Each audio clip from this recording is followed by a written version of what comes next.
नमस्कार साथियों। आज की वीडियो के माध्यम से हम लोग चर्चा करेंगे analytic ability and digital awareness से बनने वाले लगभग 100 से अधिक ऑब्जेक्टिव टाइप के प्रश्नों के बारे में। एनालिटिक एबिलिटी का मतलब होता है रीजनिंग यानी तर्क शक्ति के बारे में, और डिजिटल अवेयरनेस का मतलब होता है कंप्यूटर से रिलेटेड जानकारी। ठीक है। बीए के जब आप 5th सेमेस्टर में होते हैं या बीएससी के या बीकॉम के, यानी कि ग्रेजुएशन लेवल में जब आप 5th सेमेस्टर में पहुंचते हैं, नई एजुकेशन पॉलिसी जो आई थी उसके अकॉर्डिंग, तो आपको को करिकुलर सब्जेक्ट एक पढ़ना होता है। हर एक सेमेस्टर में एक को करिकुलर सब्जेक्ट आपको पढ़ना पड़ता है।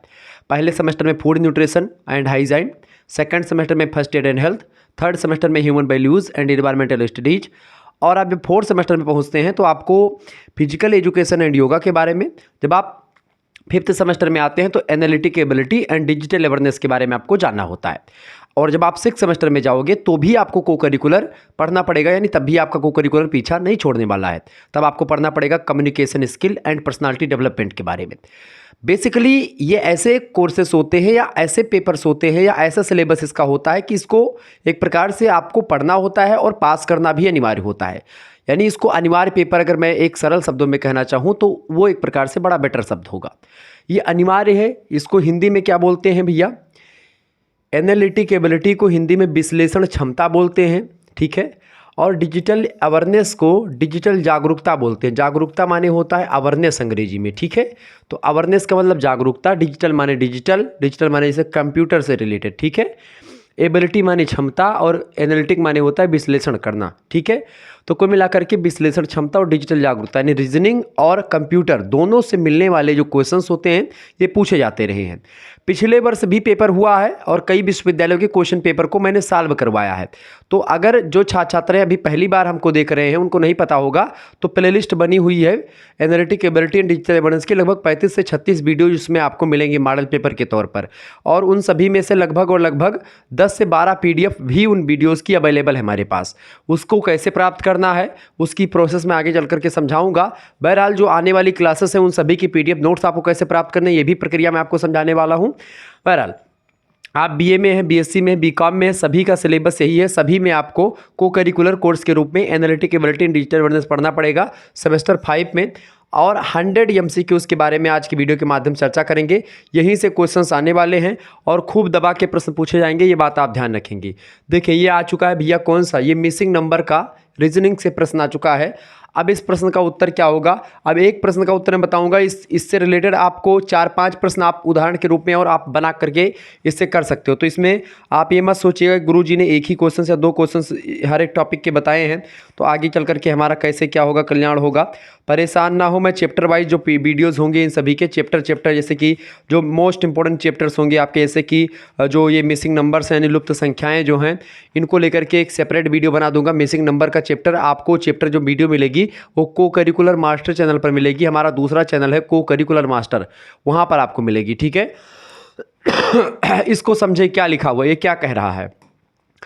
प्रश्न आपसे यहाँ पर लिखा हुआ, देखिए यहाँ पर क्या है, यहाँ पर क्वेश्चन मार्क है, यानी कि हमको इस खांचे में क्या भरना है यही हमको चूज करना है। यहाँ पर 8 कैसे आया, यहाँ पर 27 कैसे आया, यहाँ पर 64 कैसे आया, यहाँ पर 125 कैसे आया, यहाँ पर 216 कैसे आया। इसी को हमको यहाँ पर एक प्रकार से क्लेरिफाई करना है। और इसी प्रक्रिया के तहत जिस प्रक्रिया से 8 आया, जिस प्रक्रिया से 27 आया, ऐसे ही प्रक्रिया से हमको यहाँ पर क्या लाना है, यानी यहाँ पर क्या आएगा वही हमको पता करना है। अब हम चलते हैं कि भाई 8 क्यों आया। 8 को हमने देखा कि भाई ये क्या लिखा हुआ है, 2 का क्यूब लिखा हुआ है। अगर हम 2 गुणे 2 गुणे 3 मतलब 2 गुणे 2 3 बार 2 का गुणा करते 2 दूनी 4 दूनी 8, तो हमको 8 मिल गया। ये एक प्रकार से स्क्वायर भी हो सकता है, वर्ग भी हो सकता है, आपस में गुणा भी हो सकता है। 2 नंबरों की मतलब कि जैसे कि यहाँ पर लिखा है 6 और 4, तो यहाँ पर 6 और 4 का गुणा एक प्रकार से हो सकता है आगे वाले में लिखा हो। यहाँ पर 6 चौके क्या होता है, 6 चौके मतलब 4 छक 24, यहाँ पर 24 हो सकता है लिखा हो। यहाँ पर दो दुना कितना, 2 चौको 8, यहाँ पर 8 लिखा हो। इस तरीके से भी हो सकता है, यानी कई विधियाँ होती हैं इसकी। बेसिकली जो विधि इसमें फॉलो हो रही है वो हो रही है भैया कि 2 गुणे 2 गुणे 2, यानी कि 2 का क्यूब है ये। ठीक है, 2 का क्यूब है। अब आगे हम देखेंगे क्या 3 का क्यूब ये है, 3 गुणे 3 गुणे 3 हमने किया, बिल्कुल 3 का हमने 3 बार जब गुणा किया, 3 त्रिक का 9, त्रिक 27, यानी 27 यहाँ पर आया। यानी प्रोसेस क्या चल रहा है, एक बार और चेक कर लेते हैं। 64, अब 64 क्या 4 का क्यूब होगा, 4 चौको 16 और 16 चौको 64, बिल्कुल, यानी कि 4 का क्यूब है आपका 64। ठीक है, बिल्कुल राइट आंसर। यानी कि ये प्रक्रिया कैसी चल रही है, 2 का क्यूब, 3 का क्यूब, 4 का क्यूब, तो ये अगला आपका होगा 5 का क्यूब, यानी कि 5 25 पंचे 125। ऐसे ही अब ये 6 का क्यूब होगा, ठीक है, यानी कि 6 36, 6 216। ऐसे ही आगे क्या होगा, 7 का क्यूब होगा भैया, कितने का हुआ 7 का क्यूब, यानी 7 गुणा हमको कितनी बार करना, 3 बार करना है। 7 गुणे 7 गुणे 7 हमने कर दिया, 7 7 49, और 49 का गुणा जब आप 7 में करेंगे, 9 त्रिक 27, वैसे 49 7 343 ही होता है, लेकिन फिर भी आप कर लें 9 7 63 के 9 7 63 के कितना होता है, 3 हासिल है 6 और 7 चौक 28, 28 6 कितना होता है 34। 343 ऑप्शन में कहीं पर दिया हुआ है, बिल्कुल ऑप्शन नंबर सी में दिया है 343, करेक्ट आंसर हो जाएगा ऑप्शन नंबर सी। ठीक है, समझ में आ रहा चीज़ें, यानी कि यहाँ पर क्या भरा जाएगा भैया, 343 भरा जाएगा, 343 भरा जाएगा। ये बात आप ध्यान रखेंगे। कैसे पता किया, क्योंकि ये किसका क्यूब है, 7 का क्यूब हमको जो है लिखना है, क्योंकि 2 3 4 5 6 7, ठीक है, ऐसे ही आपको पता करना। तो ये पहला क्वेश्चन क्लियर हुआ।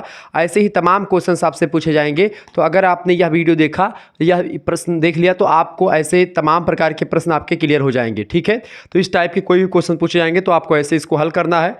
आगे बढ़ते हैं, चले भैया। दूसरा क्वेश्चन इसी मिसिंग नंबर से रिलेटेड है। अब ऐसे भी टाइप के क्वेश्चंस आपकी परीक्षा में आते हैं। अब देखें, इसमें आपको दिया हुआ सारी चीज़ें यहाँ पर दिखाई पड़ रही हैं। ठीक है, यहाँ पर चीज़ें आपको दिखाई पड़ रही हैं। जैसे यहाँ पर देखेंगे, यहाँ पर क्या हो रहा है, यहाँ पर देखें, आप देखें 3 यहाँ पर लिखा है, 6 लिखा है, 18 लिखा है, 5 लिखा है, 90 यहाँ पर लिखा है, 4 5 20 3, और यहाँ पर क्या हुआ है डैश, यानी कि यहाँ पर क्या भरा जाएगा, इन 4 ऑप्शन में दिया गया है। अब इसी में से हमको चूज करना है कि आखिरकार यहाँ पर भरा क्या जाएगा महोदय। अब आइए हम एक एक करके देख लेते हैं कि भाई ये जो है कैसे आया। हमने देखा कि यहाँ पर 3 और 6 का अगर गुना करें आपस में, तो 6 त्रिक कितना होता है 18, यानी हमको 18 प्राप्त हो गया। अगर हम यही 18 का गुणा करके इसमें करते हैं, 1 मिनट के लिए हम चेक कर रहे हैं, 18 पंचे कितना होता है, 8 पंचे 40 के 0 हासिल है, हाँ 5 एकम 5 4 9, बिल्कुल 18 पंचे 90। ठीक है, 18 पंचे 90 आपका, यानी करेक्ट आंसर यहाँ पर 90 आ रहा है। यानी कि जब हमने क्या किया, 3 का गुणा 6 में किया तो हमको 18 प्राप्त हुआ। हम 18 का गुणा 5 में करेंगे, हमको 90 प्राप्त होगा। और आगे जो भी संख्या ऐसी होगी, सीरीज बढ़ती जाएगी, जिसमें हम 2 संख्याओं का गुणा करेंगे और अगली संख्या हमको प्राप्त होगी। ठीक है, अब ये आपका ऐसे हुआ। तो ऐसे यहाँ पर देखें, ऐसे उत्तर अगर ऑप्शन में आ रहा तो हम चेक कर लेंगे। 4 का गुणा 5 में हमने किया, कितना होगा 4 पंचे 20, यानी कि बिल्कुल सही आ रहा है। अब 20 का गुणा हमको 3 में करना, जो आएगा वही आंसर होगा। 20 3 कितना होता है 60। ठीक है, यहाँ पर अगर हम 60 भरें और ऑप्शन में क्या 60 दिया हुआ है, 60 कहाँ पर है, बिल्कुल सी ऑप्शन में आपका 60 दिया हुआ है। तो जिन छात्र छात्रों ने 60 लगाया उनका राइट आंसर है। फटाफट से आप सभी लोग वीडियो को लाइक कर दीजिएगा और शेयर कर दीजिएगा। ऐसे ही इन्फॉर्मेटिव वीडियो मैं आपके लिए लगातार देता रहता हूँ। ठीक है, तो बिल्कुल समझ में आ रहा होगा, BA BSc BCom सभी बच्चों के लिए एक प्रकार से लेक्चर बहुत ही महत्वपूर्ण है। तो आप सभी लोग वीडियो को प्लीज़ लाइक करें, शेयर करें और हमारे नए चैनल को करिकुलर मास्टर को सब्सक्राइब करें।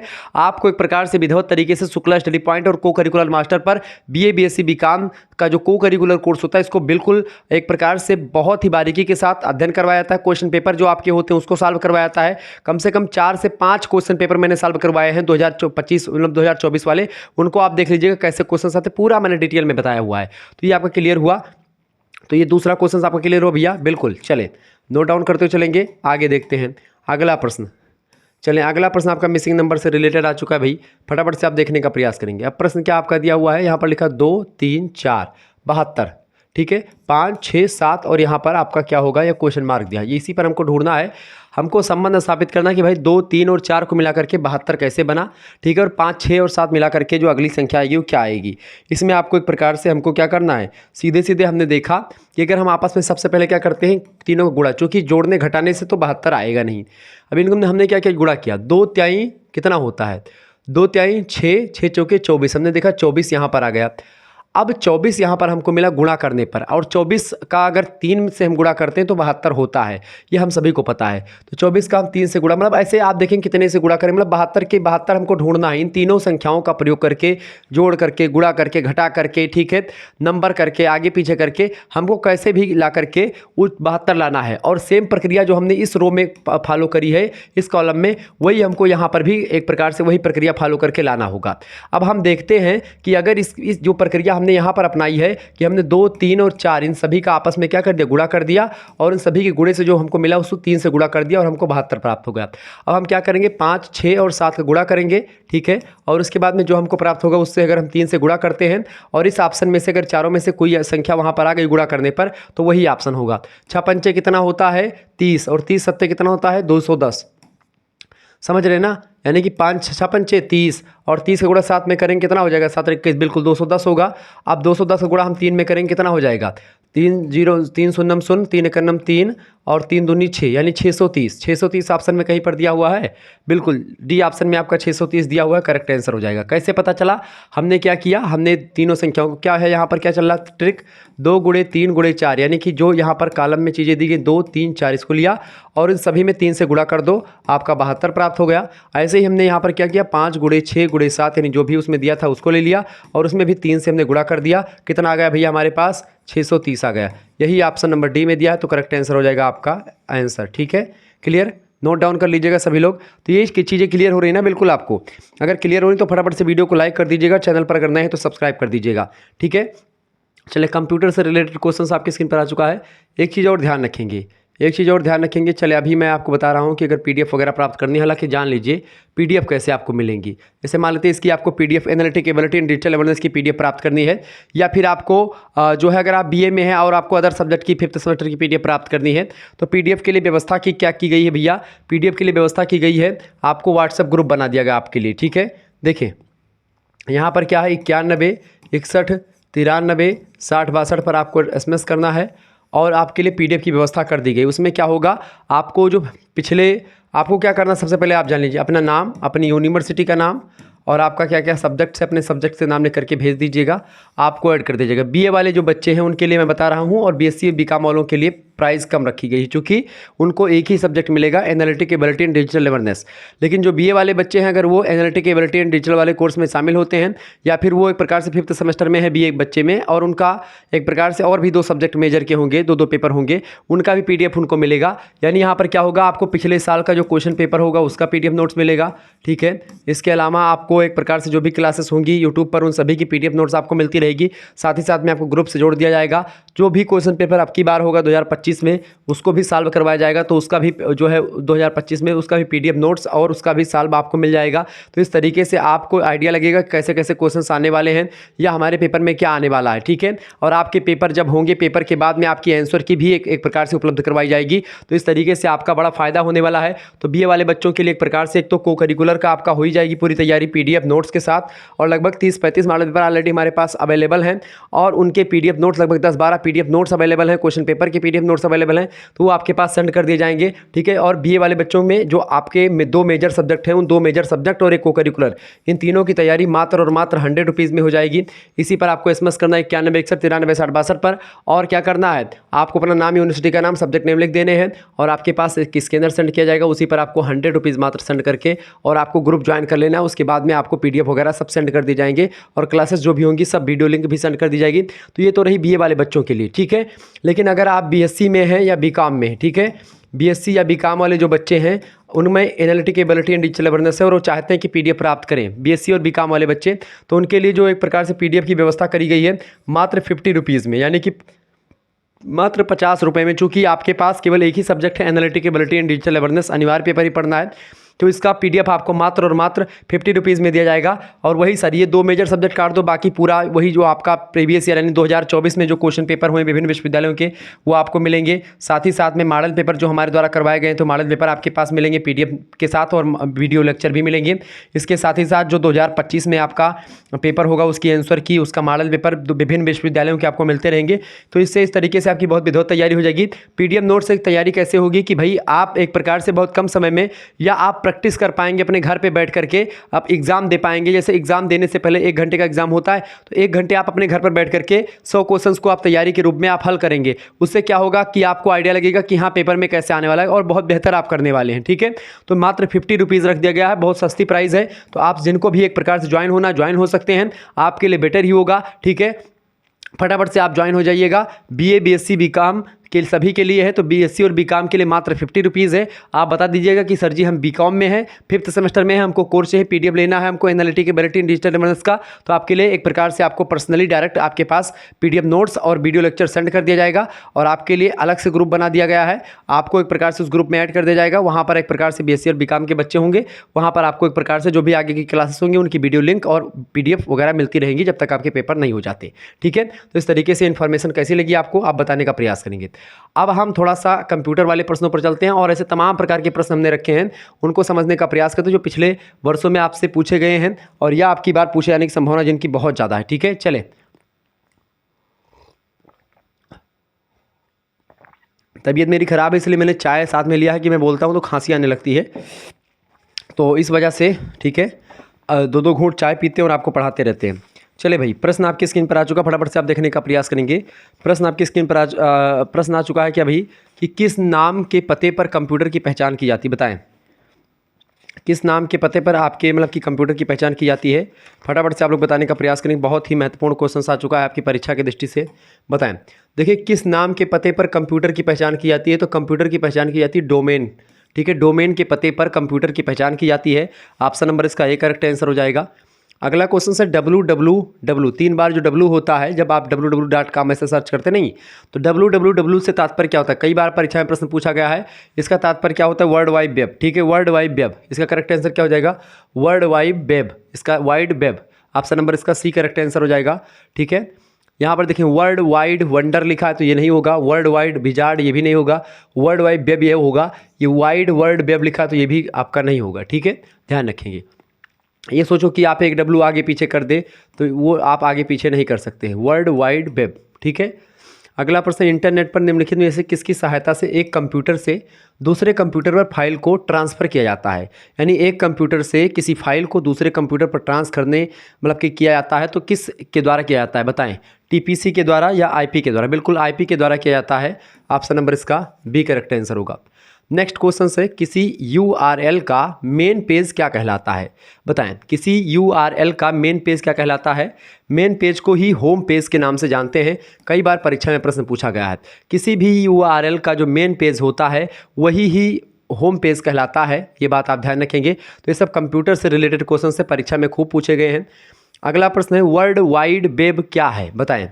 वर्ल्ड वाइड वेब क्या है भैया, फटाफट से आप बताएंगे। वर्ल्ड वाइड वेब जो है ये बहुत से कंप्यूटरों पर स्थित पेजों का लिंक करके संग्रहित सूचना होती है, www। ठीक है, ध्यान रखेंगे, इसका सी ऑप्शन करेक्ट आंसर हो जाएगा। नेक्स्ट क्वेश्चन आपकी स्क्रीन पर आ चुका है, फटाफट से आप देखने का प्रयास करेंगे। वेब पेज पर बताएं, वेब पेज पर क्लिक करने से अन्य डॉक्यूमेंट खुलता है, उसे क्या कहते हैं। तो जब वेब पेज पर क्लिक करने पर अन्य डॉक्यूमेंट कभी कभी खुलने लगता है, इसका मतलब क्या है कि हाइपर लिंक जो है ओपन हो गई है, हाइपर लिंक होती है वो। ठीक है, जब कभी भी आप कोई मूवी डाउनलोड करने जाते हैं किसी भी वेबसाइट से या किसी भी वेबसाइट पर आप सर्च करते हैं तो उसी वेबसाइट को जो वेबसाइट आप खोलना चाहते हैं वो नहीं खुलती है, उसके अलावा कोई दूसरी वेबसाइट आपके समक्ष खुल जाती है जिसको आप नहीं खोलना चाहते हैं, तो वो एक प्रकार से कैसी वेबसाइट है, वो आपकी होती हाइपर लिंक होती है। ठीक है, जब वेब पेज पर क्लिक करने से अन्य डॉक्यूमेंट खुलता है तो उसे क्या कहते हैं, हाइपर लिंक कहते हैं। परीक्षा में प्रश्न पूछा गया है। अगला प्रश्न, टेली कम्युनिकेशन डिवाइस का उदाहरण है। टेली कम्युनिकेशन डिवाइस का क्या उदाहरण है इनमें से, फटाफट से आप बताएंगे। कीबोर्ड, माउस, मॉडेम या प्रिंटर।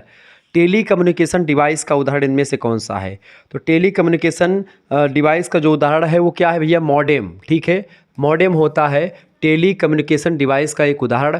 ऑप्शन नंबर इसका सी करेक्ट आंसर होगा। ये सब प्रश्न आपको याद कर लेने हैं। ठीक है, नेक्स्ट क्वेश्चन आप देखेंगे, बिना पहचान वाले ईमेल को डिलीट क्यों करना चाहिए। आप देखते हो कि बहुत सारे ईमेल के द्वारा फिशिंग किया जाता है। फिशिंग का मतलब होता है कि आपके फ़ोन में ईमेल भेज देंगे और आपको पता नहीं होता कि भाई ये हमारे जान पहचान का है कि नहीं है। अब ईमेल भेज करके वहाँ पर कोई लिंक या कोई डॉक्यूमेंट भेज देते हैं और जैसे ही आप उस लिंक पर या डॉक्यूमेंट पर टच करते हैं आपका फ़ोन उनके कंट्रोल में चला जाता है, या आपके फ़ोन में एक प्रकार से वो कुछ भेज देते हैं और आप खोलते भी नहीं हैं और कुछ दिनों तक वो ईमेल आपके पास पड़ा रहता है। इससे भी आपके फ़ोन में वायरस पहुँच सकता है और आपके फ़ोन को खतरा हो सकता है। इस वजह से जब भी आपके पास कोई ईमेल आए जिसको आप ना जानते हो, जिस एड्रेस को, आप एक प्रकार से .com टाइप का ना हो। ठीक है, तमाम प्रकार के ऐसे कॉम वाम करके तमाम आते हैं, उन सभी को इग्नोर करें और उनको डायरेक्ट डिलीट कर दें, ठीक है। तो प्रश्न आपसे पूछा गया, नहीं तो आपको आपके ईमेल को खतरा हो सकता है, आपके फ़ोन को खतरा हो सकता है, ठीक है। ये बात आप ध्यान रखेंगे। साइबर सुरक्षा में चीज़ें आपको बताई जाती हैं। तो बिना पहचान वाले ईमेल को डिलीट क्यों करना चाहिए? क्या तुम इससे जेल जा सकते हो बिना पहचान वाले ईमेल को? नहीं, इससे जेल नहीं जा सकती। यह एक गलत आदत है, ऐसी बात भी नहीं है।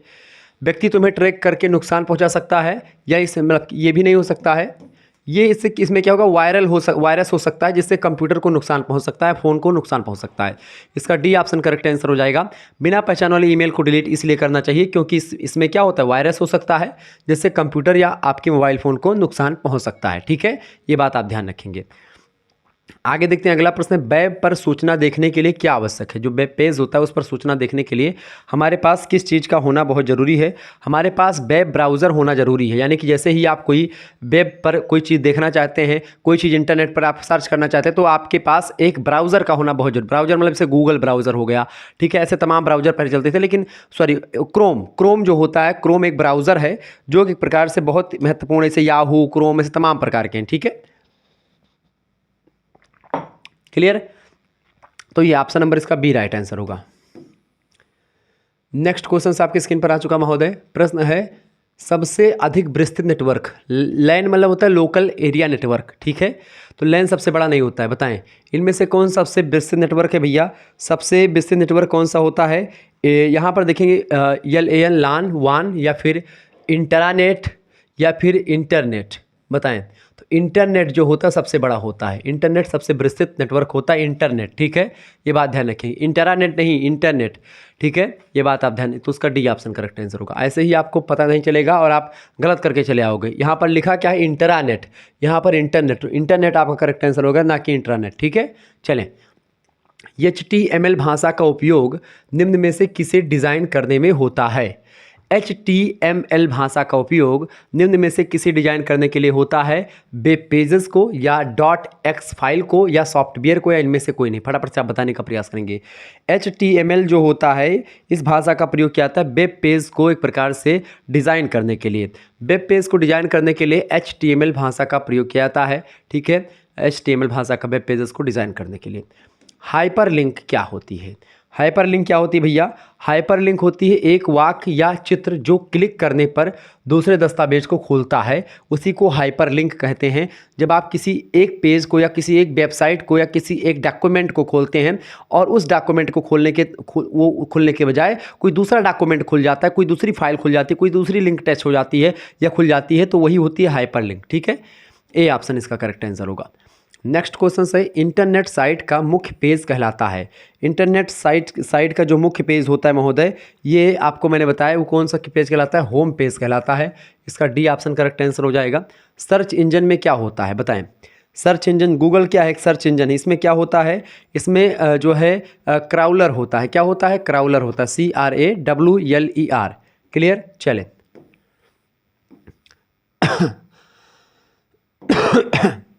सॉरी। अगला प्रश्न, ईमेल में कौन सा प्रोटोकॉल प्रयुक्त होता है, बताएं। बहुत ही महत्वपूर्ण प्रश्न है, परीक्षा में कई बार प्रश्न पूछा गया है। 2024 का पेपर आपके समक्ष मेरे प्लेलिस्ट में मिलेगा, आप देख लीजिएगा। ईमेल में कौन सा प्रोटोकॉल प्रयुक्त होता है भैया? FTP का। कौन सा होता है? FTP। एक प्रकार ऑप्शन नंबर इसका डी करेक्ट आंसर होगा। TCP का पूर्ण रूप क्या होता है? TCP का पूरा नाम क्या है भाई? TCP का पूरा नाम होता है ट्रांसमिशन कंट्रोल प्रोटोकॉल। क्या होता है? ट्रांसमिशन कंट्रोल प्रोटोकॉल, ये TCP का फुल फॉर्म होता है। ध्यान रखेंगे, परीक्षा में प्रश्न पूछा गया है। नेक्स्ट क्वेश्चन है, ISDN का पूरा नाम क्या होता है? ये भी प्रश्न आया हुआ है। ISDN का पूरा नाम होता है, ISDN का मतलब क्या होता है भैया?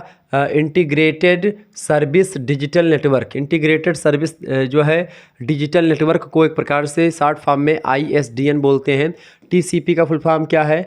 Transmission control protocol. WWW का फुल फॉर्म क्या है? वर्ल्ड वाइड वेब, ठीक है। आपसे और प्रश्न आपसे पूछता है, जैसे कि CPU का फुल फॉर्म क्या है? तो सेंट्रल प्रोसेसिंग यूनिट CPU का फुल फॉर्म है। कंप्यूटर का मस्तिष्क किसे कहा जाता है? तो CPU को ही कहा जाता है। ऐसे तमाम प्रकार के प्रश्न आपसे पूछेगा, ठीक है। तो आप इन सभी के लिए तैयार रहिएगा, क्योंकि कई बार परीक्षा में प्रश्न पूछे गए हैं ऑलरेडी। क्लियर? चले, चलिए प्रश्न आपका बहुत ही ज़बरदस्त क्वेश्चन आ चुका है, सभी लोग देखने का प्रयास करेंगे। इस क्वेश्चन का इसको हल करना पड़ेगा, शायद इसको आप पहले हल भी कर चुके होंगे। देखिए इसको हल करने का तरीका क्या है मैं आपको समझाता हूँ। प्रश्न आपको दिया गया है, देखिए कि 6 विद्यार्थी हैं, उनका नाम है, एक का नाम है A B C D E और F, यानी कि 6 विद्यार्थी हैं, एक पंक्ति में बैठे हैं, ठीक है। B जो है वो F और D के बीच में बैठा हुआ है, E जो है वो A और C के बीच में बैठा हुआ है, A F और D के बगल में नहीं बैठा हुआ है, C D के बगल में नहीं है। बताइए कि C निम्नलिखित में से कौन से जोड़े के बीच में बैठा है। अब भैया इतना ज़्यादा दिमाग कैसे खर्च हो गया, अरे बाप रे, ये प्रश्न तो नहीं होगा मेरे से, हटाओ यार इसको। गुरुजी क्या बताते हो आप, ये मुझसे नहीं होगा। बिल्कुल होगा, बहुत ही आसान तरीका है। आज के बाद सिटिंग अरेंजमेंट का कोई भी क्वेश्चंस आप छोड़ करके नहीं आओगे, वो खास करके बीए में, ठीक है। और आप बहुत चुटकियों में इसको सॉल्व करने वाले, किसमें भैया, चुटकियों में सॉल्व करने वाले। आइए देखते हैं कितने विद्यार्थी भैया, कई विद्यार्थी हैं, परेशान न करो लड़किन का। देखो विद्यार्थी कैठू हैं, विद्यार्थी हैं 6। कैसे बैठे हैं, सबसे पहली बात एक पंक्ति में बैठे हैं। हमने यहाँ पर फोकस किया किस पर, कैमरामैन फोकस करो, किस पर बैठे भैया, पंक्ति में बैठे हैं। पंक्ति क्या होती है, देखो पंक्ति माने होता है लाइन से बैठा है, ठीक है, यह लाइन से, अब लाइन में बैठा है, ठीक है। चलो कई बनाई हैं, 6 आदमी हैं, तो एक आदमी यहाँ पर बैठेगा, एक यहाँ पर बैठा। थोड़ा सा कलर चेंज कर लें ताकि आपको मज़ा आए पढ़ने में। चलो तीसरा आदमी यहाँ पर बैठा है, ठीक है, चौथा आदमी यहाँ पर बैठा है, क्लियर। और 5वां आदमी जो है आपका कहाँ पर बैठा है, 5वां आदमी यहाँ पर बैठा है, ठीक है। और 6वां आदमी कहाँ पर बैठा भैया, यहाँ पर बैठा 6ठा आदमी, क्लियर। समझ में आ रही चीज़ें, बिल्कुल। तो इस तरीके से ये इतने आदमी जो है आपके बैठे हुए हैं। अब यहाँ पर आपको थोड़ा सा समझना ये पड़ेगा महाशय कि देखिए, अब इसमें मैं आपको समझाने का प्रयास कर रहा हूँ। 6 आदमी हैं, एक A B C D E F। अब यहाँ पर ये नहीं पता कि ये एक सीरियल से बैठे हैं कि इधर से बैठे हैं कि ऊपर से बैठे हैं, नीचे से बैठे हैं, डोंट क्लियर, पता ही नहीं है कैसे बैठे हैं। लेकिन क्वेश्चन आपसे कह रहा है कि कुछ कंडीशन दे रहा है। क्या कह रहा है, कंडीशन क्या है भैया, इसकी कंडीशन है कि जो आपका जो V है वो F और D के बीच में बैठा है। कौन है, B जो है वो F और D के बीच में बैठा हुआ। कैसा बैठा हुआ भैया, F और D के बीच में कौन बैठा हुआ है, F और D के बीच में कौन बैठा हुआ है, B बैठा हुआ है, ठीक है। तो मान लेते हैं F और D के बीच में कौन बैठा है, B बैठा है। मान लेते हैं F यहाँ पर हमने बैठा दिया और D हमने यहाँ पर बैठा दिया, या आप इसको D यहाँ पर बैठा भी सकते हो, D को आपको यहाँ पर बैठा सकते हो, ठीक है। साथ में आप F को यहाँ पर भी बैठा सकते हो, ठीक है। लेकिन मैंने सोचा कि भाई देखो F और D के बीच में कौन बैठा है, B बैठा। हमने यहाँ पर भी मान सकते हो, यहाँ पर भी, मतलब जैसा आप चाहो मान सकते हो। हमने यहाँ माना, देख रहे हैं, फिर अभी नहीं हल होगा तो हम फिर दूसरे तरीके से मानेंगे। F और D के बीच में कौन बैठा हुआ है भैया, B बैठा हुआ है, यानी हमने B को यहाँ पर बैठा दिया, ठीक है, क्योंकि F और D के बीच में बैठा हुआ है। बस क्वेश्चन जैसा कह रहा है वैसा ही आपको करना है, बाकी कुछ नहीं करना है। आगे कह रहा है कि E जो है, E A और C के बीच में है। A और C के बीच में कौन है, A और C के बीच में कौन बैठा हुआ है भैया, A और C के बीच में E बैठा हुआ है। अब मान लिया हमने A यहाँ पर है और C यहाँ पर है, तो और आपका कौन बैठेगा भैया, देखिए E और C के बीच में है। अब यहाँ पर एक चीज़ और अभी क्लियर नहीं कि A यहाँ पर बैठाएंगे हम कि C यहाँ पर बैठाएंगे। इसको क्लियर करने के लिए आगे पढ़ते हैं। A जो है F और D के बगल में नहीं है, F और D के बगल में कौन नहीं है, F और D के बगल में A नहीं है, ठीक है। तो A F और D के बगल में नहीं है, यानी कि A सीधे सीधे आपका, चूंकि अब यहाँ से भी क्लियर होगा कि F और D यहीं पर बैठने वाले हैं। चूंकि अगर F और D इधर खिसकाएंगे तो A के बगल वो पड़ जाएगा।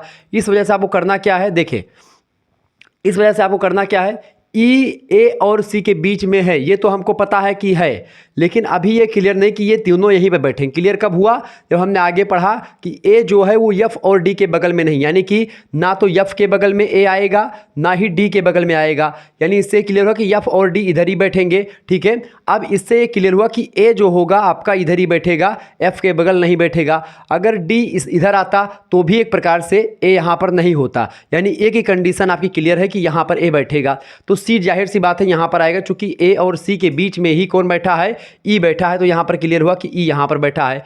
यहाँ पर भी एक चीज़ और लिखी हुई कि सी डी के बगल में नहीं है, सी डी के बगल में नहीं है, यानी सी डी के बगल में नहीं, इससे ये क्लियर हुआ कि डी इधर नहीं होगा, डी इधर ही बैठेगा। क्लियर। तो इस तरीके से जब आप पूरा पढ़ेंगे तो आपका क्लियर होगा। आप पूछा क्या गया है कि बताइए कि सी निम्नलिखित में से कौन से जोड़े के बीच में बैठा है। अब सी कहाँ पर बैठा है, किस जोड़े के बीच में भैया? सी जो बैठा है ई और एफ के बीच में बैठा हुआ है। ई और एफ के बीच में कौन बैठा हुआ है? सी बैठा हुआ है। ठीक है, तो आप क्या लगाएंगे? ई और एफ के बीच में बैठा हुआ है। ठीक है, यही प्रश्न आपसे पूछा गया था। इसमें और आपसे प्रश्न पूछ सकता है कि जो है ए और एफ के बीच में कुल कितने व्यक्ति हैं, तो ए और एफ के बीच में 2 व्यक्ति हैं, ई और सी। आपसे पूछेगा कि ए और डी के बीच में कितने व्यक्ति हैं, तो 1 2 3 4 व्यक्ति हैं। ठीक है, ऐसे आपसे प्रश्न पूछ सकता है। तो ऐसे कई प्रश्न आपसे पूछे जाएंगे। तो क्लियर हुआ। यहाँ पर आगे बढ़ते हैं और भी चीज़ों को जानने का प्रयास करते हैं।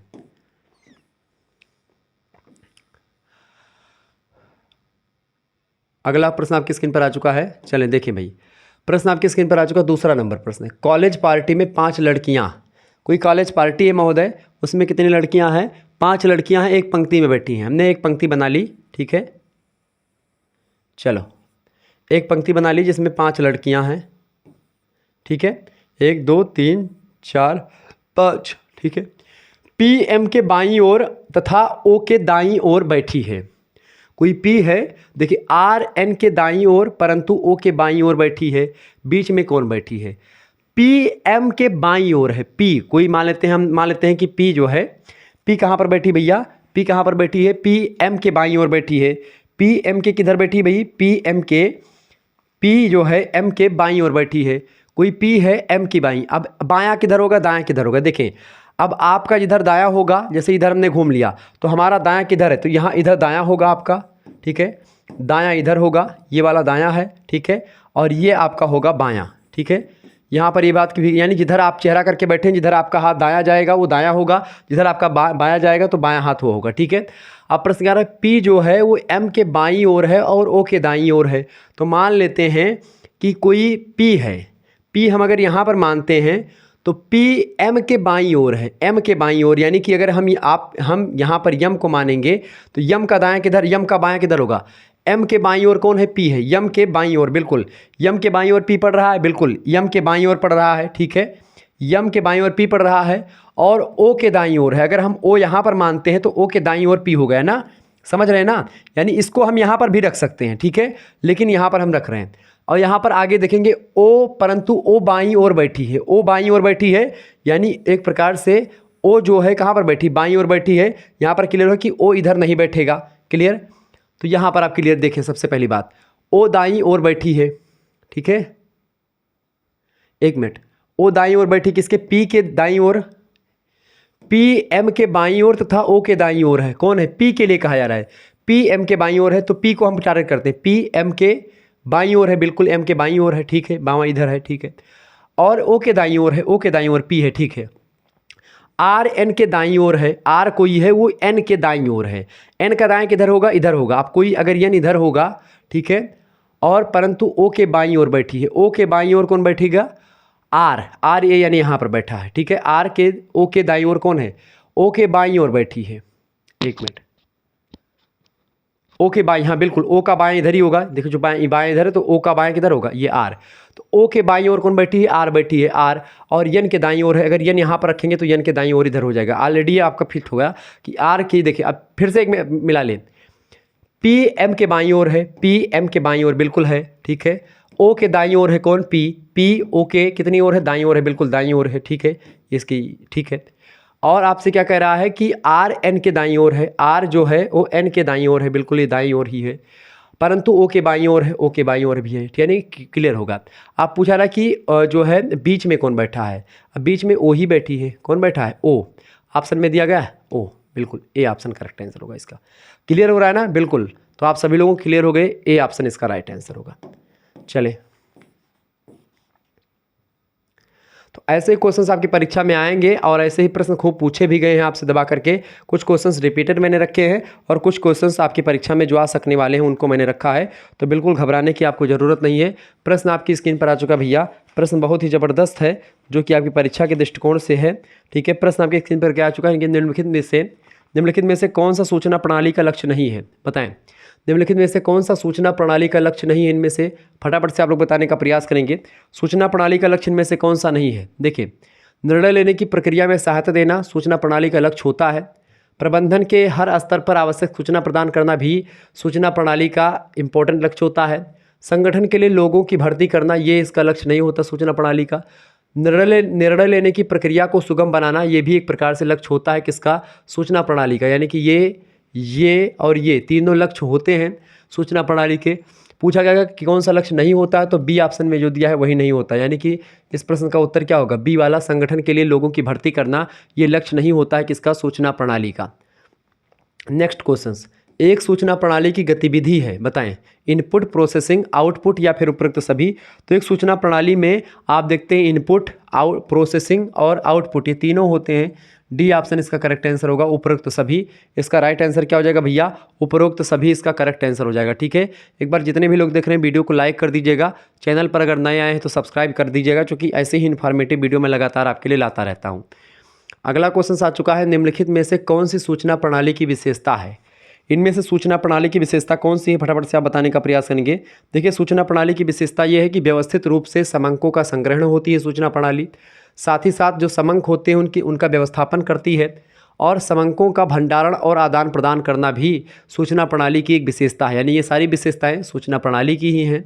ऑप्शन नंबर इसका डी करेक्ट आंसर होगा, उपरोक्त सभी प्रणालियाँ सूचना प्रणाली, मतलब सूचना प्रणाली की विशेषताएं, उपरोक्त सभी विशेषताएं।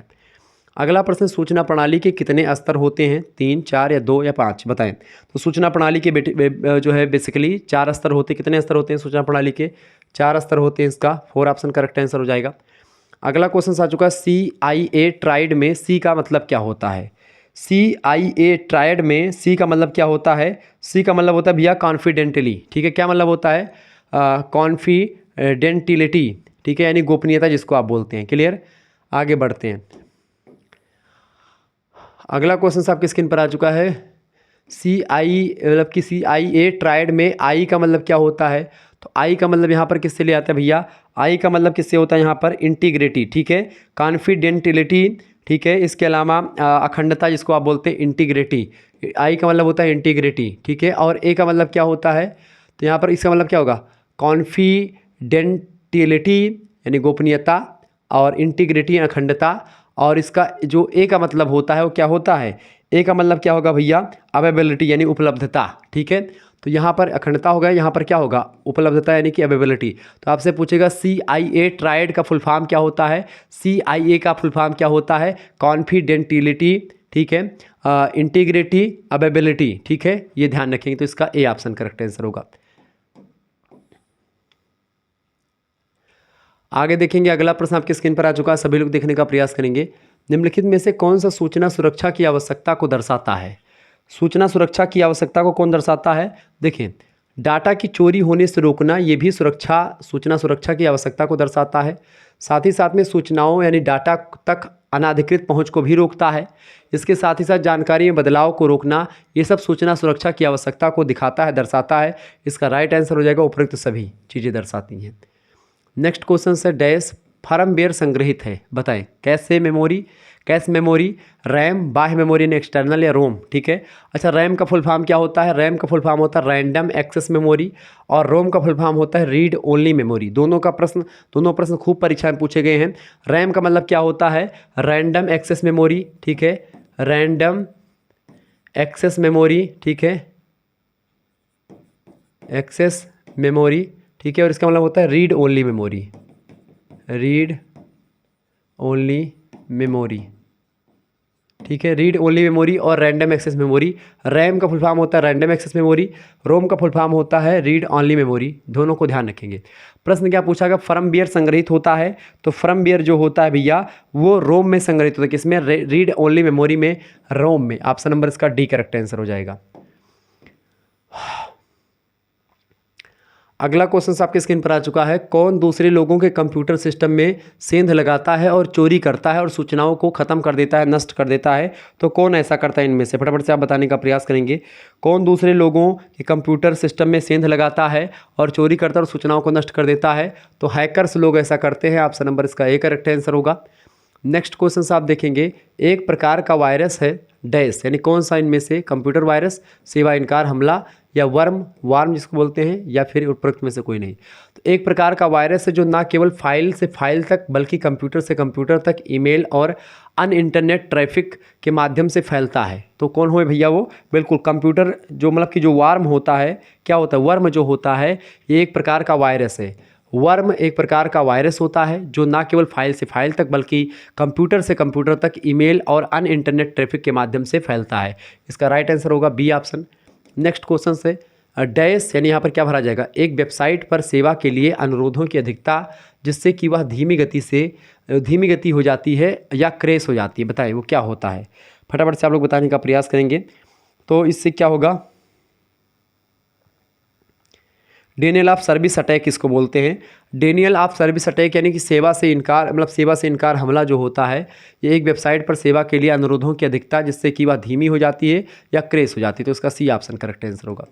कंप्यूटर पर संग्रहित जानकारी की एक प्रति बनाने की प्रक्रिया इनमें से कौन सी है। तो कंप्यूटर पर संग्रहित जानकारी की एक प्रति बनाने की प्रक्रिया को क्या बोलते हैं, बैकअप। ऑप्शन नंबर इसका ए करेक्ट आंसर होगा, ताकि कोई भी अगर दिक्कत हो तो बैकअप हम उसको कर लें। ठीक है, चले अगला प्रश्न, सॉफ्टवेयर वायरस का पता लगाता है, बताएं सॉफ्टवेयर वायरस का पता लगता है, सॉफ्टवेयर वायरस का पता लगाता है या हटाता है, कौन बताएं। तो एंटीवायरस जो होता है वो सॉफ्टवेयर वायरस का पता लगाता है। एंटीवायरस सॉफ्टवेयर वायरस का पता लगाता है या उसको हटा भी देता है। अगला प्रश्न, निम्नलिखित में से कौन सी एक फायरवॉल की विशेषता है, बताएं निम्नलिखित में से कौन सी एक फायरवॉल की विशेषता है। फायरवॉल की विशेषता देखिए, फायरवॉल जो होती है नेटवर्क में प्रवेश से पहले प्रत्येक संदेश की जांच करता है, बिल्कुल सही है। इसके अलावा सही चिन्हों के बिना नेटवर्क में प्रवेश करने के संदेशों को अवरुद्ध भी करता है। इसके अलावा बिना अनुमोदन के इंटरनेट के साथ संचार करने वाले कंप्यूटरों का पता भी लगाता है, कौन, एक फायरवॉल जो होता है। ठीक है, ये फायरवॉल की विशेषता ये सभी हैं। ऑप्शन नंबर डी लगा देंगे, इसका राइट आंसर हो जाएगा डी ऑप्शन। नेक्स्ट क्वेश्चन से, अनचाही ईमेल को कहा जाता है। अनचाही या जो आप नहीं चाहते हैं इस प्रकार के ईमेल को आप क्या कहते हैं, इसको स्पैम कहा जाता है, स्पैम। ठीक है, स्पैम मेल होती हैं कुछ, यानी कि जो एक प्रकार से आपके लिए खतरा उत्पन्न कर सकती हैं। ठीक है, इसको आप नहीं जानते या जिसको आप नहीं चाहते कि हमारे फ़ोन में आए। ठीक है, ये बात आप ध्यान रखेंगे।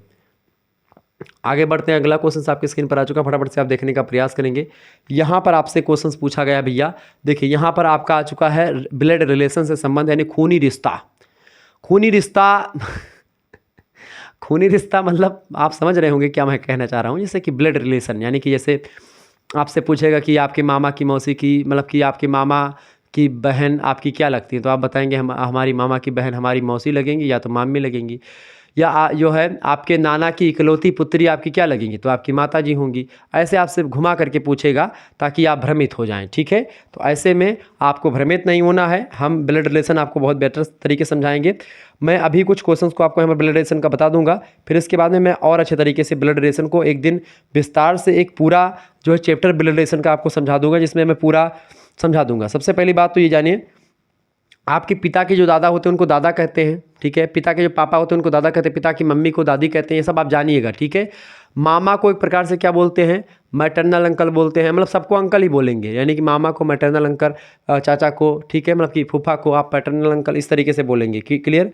तो ऐसे ही तमाम चीज़ें होती हैं रक्त संबंध में। प्रश्न आपसे पूछा गया है कि एक व्यक्ति का परिचय देते हुए एक औरत कहती है कि इनकी पत्नी मेरी माँ की एकमात्र पुत्री हैं। परिचय देने वाली औरत तथा उस व्यक्ति के बीच में क्या संबंध है।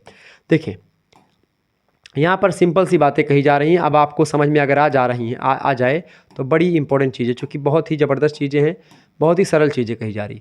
एक व्यक्ति है कोई, मान लेते हैं एक व्यक्ति, जब भी आप व्यक्ति की तरफ इशारा करें तो आप इस तरीके का करें।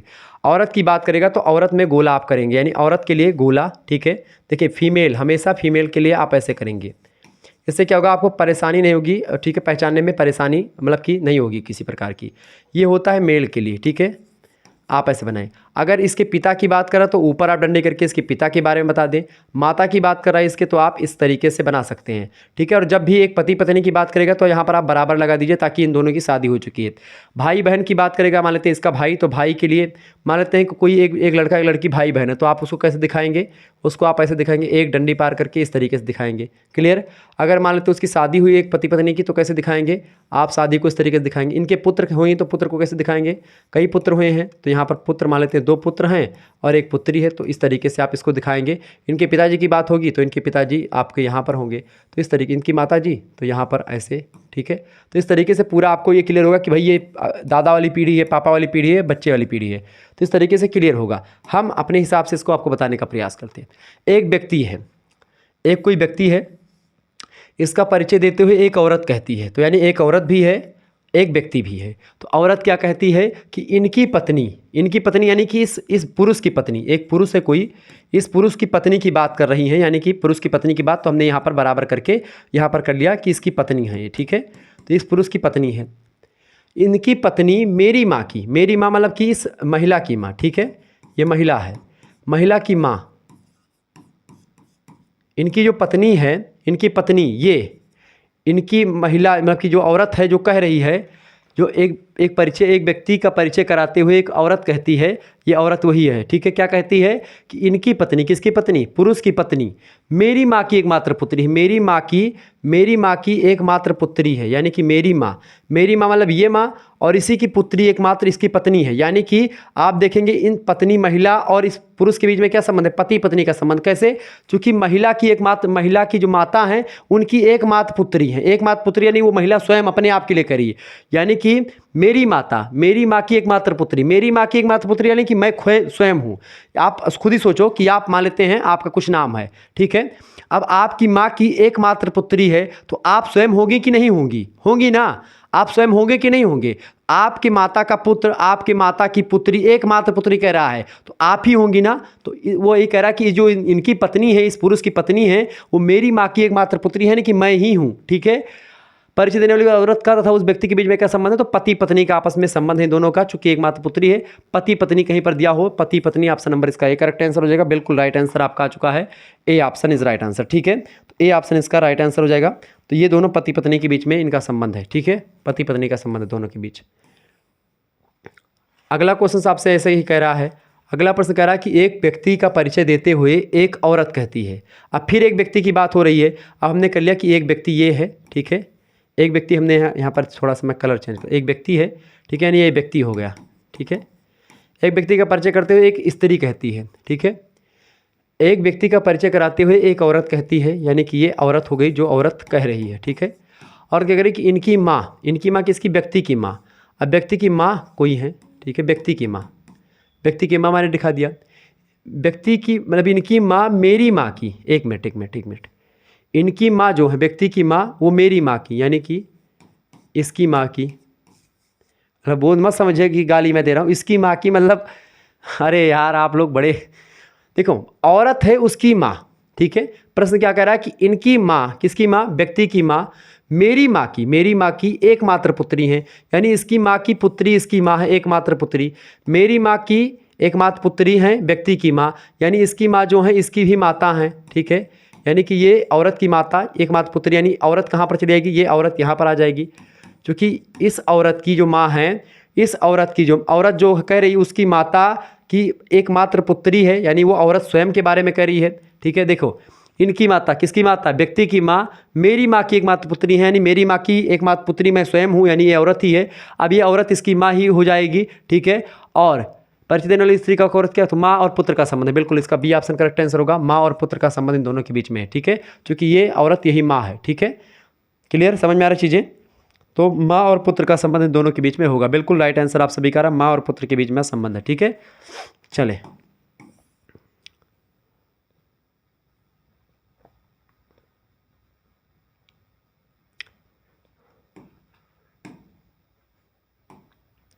चले भाई,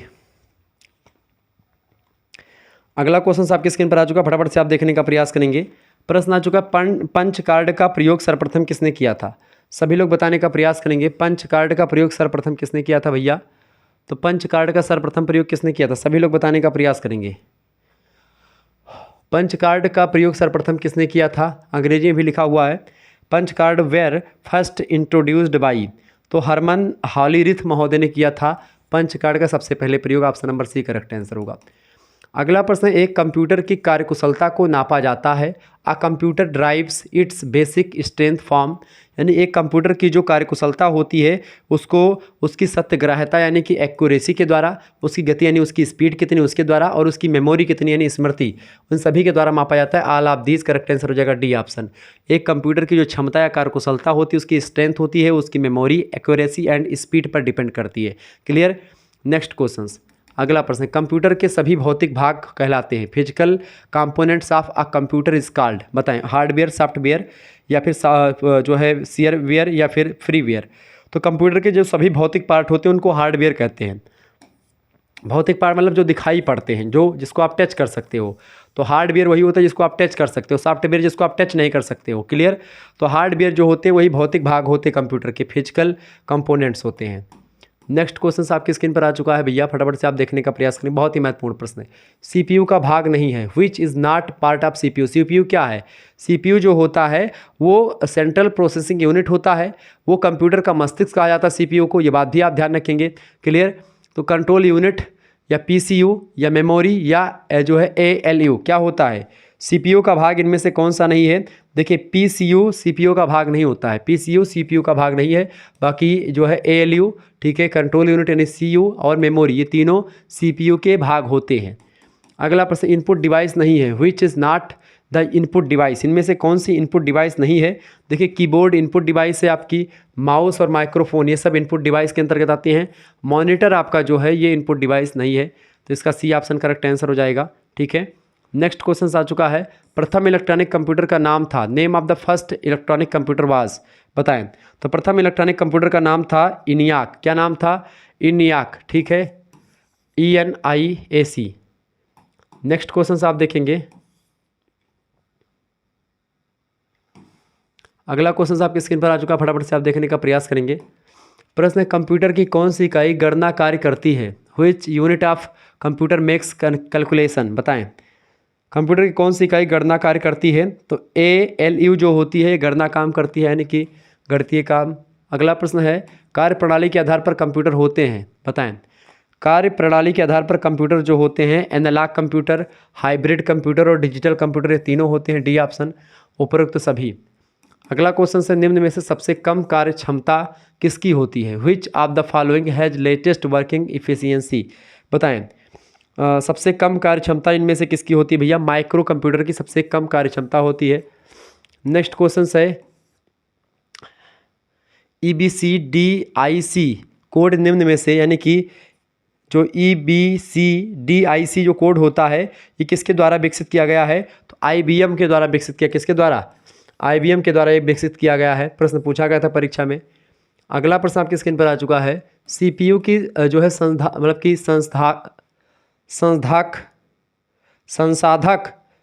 संसाधक क्षमता मापी जाती है किसमें? MIPS में मापी जाती है। किसमें जी? किसमें मापी जाती है भैया? MIPS में मापी जाती है। ठीक है, कौन सी? CPU की जो संसाधक मतलब क्षमता होती है वो। अंकगणितीय और तार्किक संक्रियाएं निष्पादित कौन करता है? तो वो ALU करता है, मैंने अभी बताया था आपको, बी ऑप्शन करेक्ट आंसर होगा। कंप्यूटर में डाटा किस रूप में स्टोर होता है? In which form data stored in a computers, बताए। कंप्यूटर में डाटा जो होता है वो बाइनरी कोडिंग के रूप में होता है, बाइनरी पद्धति, यानी कि बाइनरी मतलब होता है जैसे 1 और 0, ये इन्हीं दोनों के रूप में होता है। बाइनरी में दो संख्याएं केवल होती हैं, 0 और 1।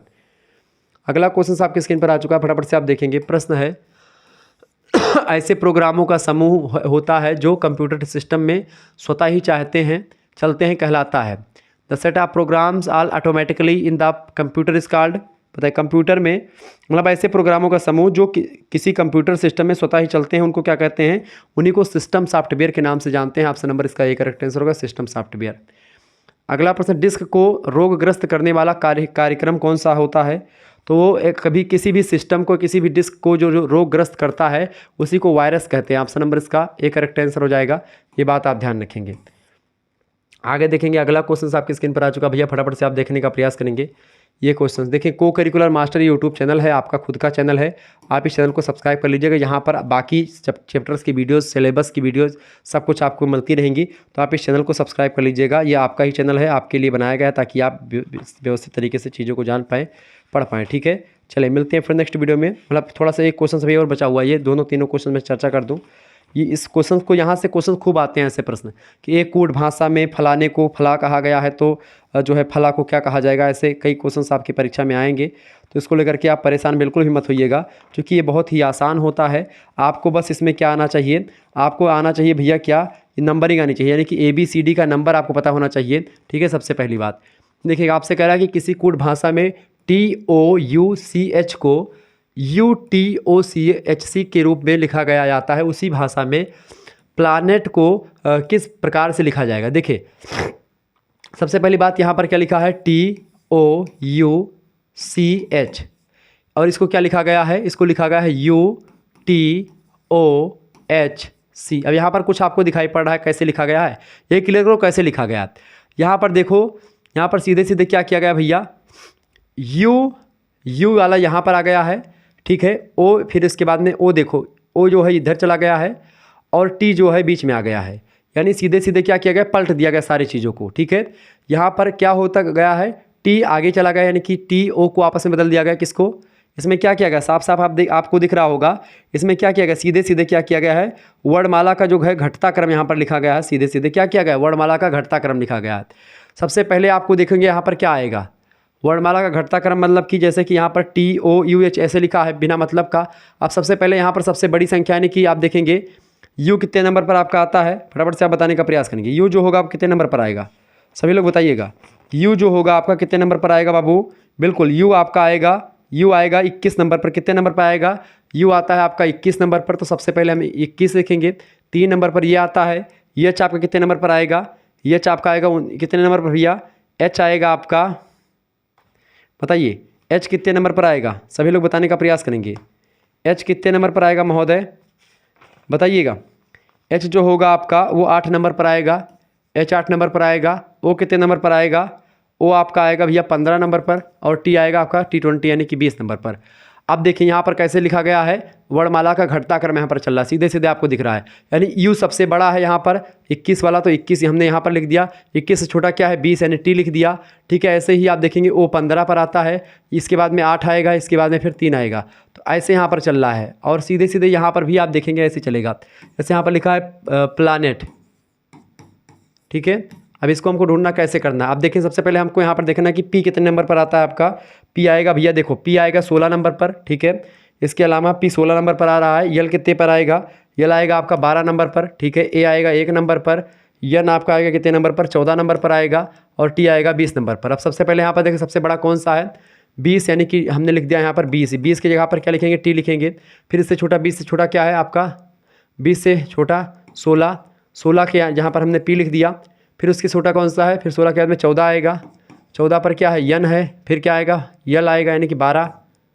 ठीक है, फिर इसके बाद में आपका कौन सा आ रहा है, फिर ए आएगा, यानी कि ए आपका 1 पर है। इस तरीके से घटते हुए क्रम में चल रहा। तो यहाँ पर TPNLA क्या होगा, TPNLA, बिल्कुल राइट आंसर आपका ए ऑप्शन हो जाएगा। ए ऑप्शन इसका करेक्ट आंसर हो जाएगा। तो इस तरीके से भी आपका ये कोई इसमें होता है, हल करना होता है। तो जटिल क्वेश्चन था आपका, ऐसे प्रश्न आपको फंसा देते हैं और आप इसमें भ्रमित हो जाते हैं। तो TPNLA जो है वर्णमाला का घटता क्रम है, यानी सबसे पहले देखिए टी सबसे बड़े नंबर पर है, ठीक, फिर उससे छोटे 16, फिर 14, फिर 12, फिर 1। इस तरीके से हमने इसको सजा दिया, चूँकि ऐसे ही लिखा गया है। अब आइए आगे बढ़ते हैं और भी चीज़ों को जानने का प्रयास करते हैं। प्रश्न की एक निश्चित कोड भाषा में अतने को, अप्रोच को ये लिखा गया है, तो उसी कोड भाषा में फलाने को क्या लिखा जाएगा। यहाँ पर सीधे सीधे आपको दिख रहा है, सीधे सीधे आपको क्या दिख रहा है भैया, क्या लिखा है यहाँ पर, अप्रोच। ठीक है, यहाँ पर हमने लिख दिया APPROACH।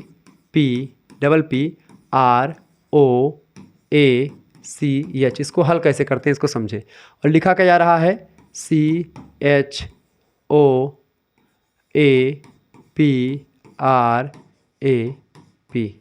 ठीक है, इस तरीके से लिखा गया। अब इसको कैसे लिखा गया है, यहाँ पर आप देखेंगे, यानी यहाँ पर सीधे सीधे क्या लिखा गया भैया, उल्टा सीधा करके लिख दिया गया। यानी कि यहाँ पर आप देखेंगे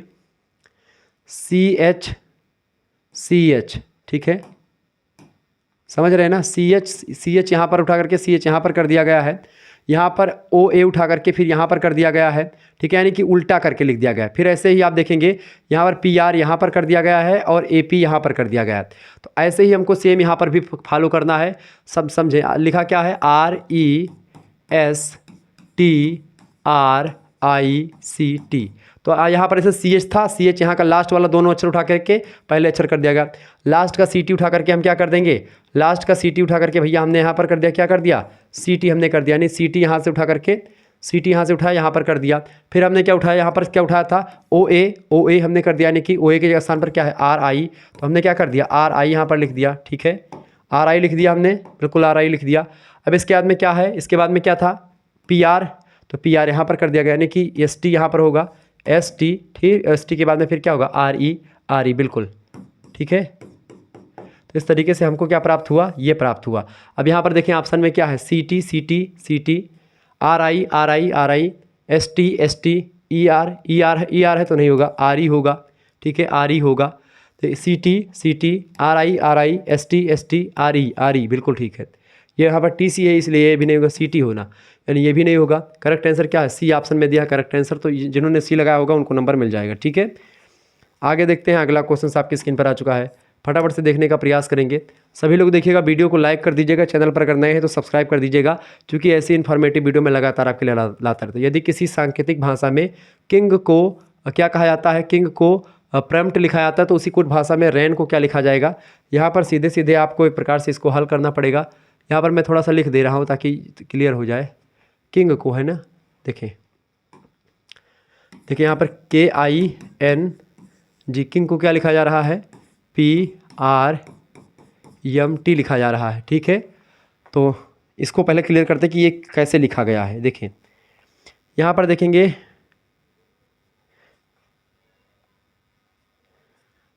देखिए के का उल्टा क्या होता है,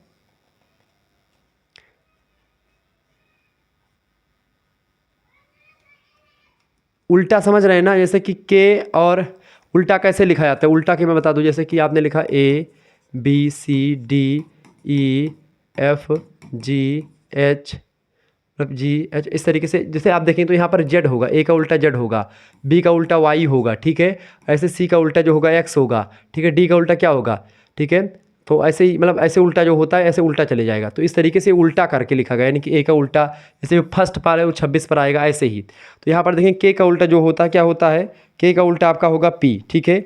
K और P का एक दूसरे के क्या होंगे, उल्टे होंगे। K और P एक दूसरे के क्या है, उल्टे हैं, ठीक है। IR एक दूसरे के उल्टे हैं, NM एक दूसरे के उल्टा है, G और T एक दूसरे का उल्टा है, ठीक है। ऐसे ही यहाँ पर आप देखेंगे RAIN, तो RAIN का जो उल्टा होता है, R का उल्टा क्या होगा भैया, R का उल्टा होगा I, ठीक है। IR, या देखें IR, ठीक है। A का उल्टा क्या होता है, Z होगा, A का उल्टा Z होगा, ठीक है। I का उल्टा फिर से R हो जाएगा, N का उल्टा क्या हो जाएगा, यम हो जाएगा, क्लियर। तो इस तरीके से IZRM, इसका करेक्ट आंसर क्या हो जाएगा, IZRM। तो इस तरीके से आपने देखा, तो इस तरीके से उल्टा सीधा आगे पीछे दाएं बाएं, अगर ये सब क्लियर बिल्कुल भी ना हो आपको, तो सीधे सीधे आपको क्या करना है, के कितने नंबर पर आ रहा है, I कितने नंबर पर आ रहा है, N कितने नंबर पर, इसको आप निकाल लीजिए। लेकिन हमने देखा कि भाई उल्टा दिख रहा है सीधे सीधे, तो मैंने इसको इसलिए बता दिया। तो इस तरीके से आप लोगों ने चीज़ों को समझा, जाना और परखा, ठीक है।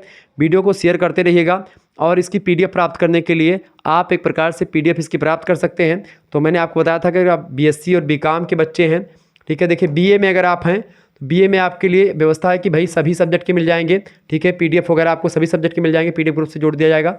SMS करें 91 61 93 60 62 पर, ठीक है। क्या SMS करना है, अपना नाम, अपनी यूनिवर्सिटी का नाम और आपका सब्जेक्ट क्या क्या आप SMS कर दीजिएगा, ठीक है। इसमें आपको सभी सब्जेक्ट की PDF वगैरह मिलेगी, और खास करके analytic ability and digital evidence की PDF आपको मिल जाएगी। ये BA वाले बच्चों के लिए है। BA वाले बच्चों के लिए क्या होगा, 100 रुपीज़ पे करने होंगे, एक स्कैनर आपके पास सेंड किया जाएगा, उसी स्कैनर पर आपको 100 रुपये भेज देने होंगे। अगर आप नहीं चलाते तो किसी दुकान से जाकर के या किसी दूसरे व्यक्ति से आप करवा सकते हो, ठीक है। ये BA वाले बच्चों के लिए, BA वाले बच्चों के लिए फ़ायदा होगा कि आपके जो 2 मेजर सब्जेक्ट हैं उनकी तैयारी और इसके साथ ही साथ एक को करिकुलर जो आपका ये एनालिटिक एबिलिटी, इसकी PDF ये सब आपको मिल जाएगी। लेकिन यहीं पर जो हमारे BSc और BCom वाले बच्चे हैं उनमें भी एक प्रकार से को करिकुलर प्रश्न पूछा आता है। BSc और BCom के जो बच्चे हैं उनकी अगर बात की जाए तो BSc और BCom वाले बच्चों के लिए व्यवस्था क्या की गई है, उनके लिए मात्र 50 रुपीज़ में ही इन सभी की PDF आपको मिलेगी। PDF में क्या होगा, विभिन्न विश्वविद्यालय क्वेश्चन पेपर के जो होंगे वो सब सॉल्व करवाए जाएंगे। साथ ही साथ PDF के साथ ही साथ आपको यहाँ पर जो है वीडियो लेक्चर्स भी मिलेंगे, ठीक है, आपको ग्रुप से ऐड कर दिया जाएगा। साथ ही साथ में आपको क्वेश्चन पेपर की PDF नोट जो पिछले वर्ष हुए 2024 के क्वेश्चन पेपर की PDF नोट्स मिलेगी, 2024 के मॉडल पेपर की PDF नोट्स मिलेगी और वीडियो लेक्चर्स आपको मिलेंगे जो हमने पढ़ाए हैं, ठीक है। और बाकी जो 2025 में एक प्रकार से मैं मॉडल पेपर दूंगा या 2025 में किसी विश्वविद्यालय का पेपर जैसे पहले होता है तो तुरंत उसको सॉल्व करवा करके वो भी ग्रुप में भेज दिया जाएगा, आपके पास सेंड कर दिया जाएगा। तो आपका फायदा होगा, मात्र 50 रुपीज़ में ही आपको सारी चीज़ें मिल जाएंगी। तो आप SMS क्या करेंगे, इसी नंबर पर 91 पर अपना नाम, अपनी यूनिवर्सिटी का नाम और सब्जेक्ट तो आपको बताना नहीं, सब्जेक्ट आप बता दीजिए कि हम BCom में हैं, BSc में हैं, आप ये बताएंगे हम BCom में हैं, BCom 5th semester, BSc 5th semester, ये आप बता दीजिएगा, ठीक है। तो आपको एक प्रकार से ग्रुप से जोड़ दिया जाएगा और मात्र 50 रुपीज़ आपको पे करने होंगे और उसमें आपको एनालिटिक एबिलिटी, डिजिटल अवेयरनेस के एक प्रकार से जो सिलेबस के अकॉर्डिंग जो चीज़ें हैं, जो क्वेश्चन आपके पेपर में आ सकते हैं, उनकी PDF और उनकी वीडियो लेक्चर्स आपको दिए जाएंगे, ठीक है। धन्यवाद, मिलते हैं फिर नेक्स्ट वीडियो में, तब तक के लिए जय हिंद, जय भारत। आप सभी का बहुत बहुत धन्यवाद। एक चीज़ और ध्यान रखेंगे, कल आप लोगों ने देखा होगा भूगोल का पेपर 1 मैंने करवाया था, आपने देखा होगा 5th सेमेस्टर का, इसको भी देख लीजिएगा 100 क्वेश्चंस वाला। धन्यवाद, मिलते हैं नेक्स्ट वीडियो, तब तक के लिए जय हिंद, जय भारत। आप सभी का बहुत बहुत धन्यवाद। वीडियो को लाइक कर दीजिए, चैनल पर अगर नहीं तो सब्सक्राइब कर दीजिएगा।